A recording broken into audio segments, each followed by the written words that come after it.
Nice to talk to you, Congresswoman. And do you agree with the Secretary of Transportation, Buttigieg? Well, I don't agree with him, especially in this circumstance. Yes, as public officials, as public servants, generally, you are subject to protest of some sort or another. But what Pete Buttigieg is failing to recognize is the law, 1507, that directly applies specifically to judges, that makes this kind of intimidation and harassment and attempts to influence the judge illegal, whether that intimidation is happening outside of their residence or a courthouse or any building that that judge occupies.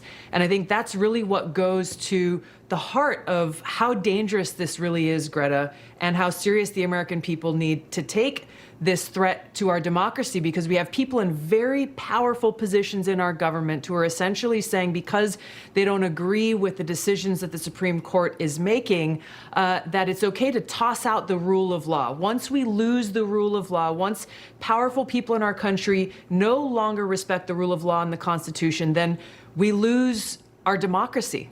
That is exactly what's at stake here.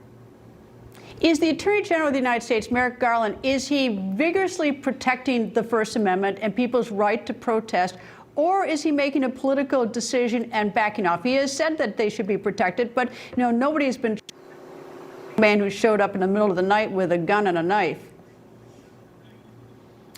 The Attorney General can say whatever he wishes, but his actions are proving otherwise. The fact that this account that is essentially setting a bounty out for any information to go after any Supreme Court justice, not only is that a direct security threat, this is something that is illegal. They're attempting to intimidate and harass and influence these judges.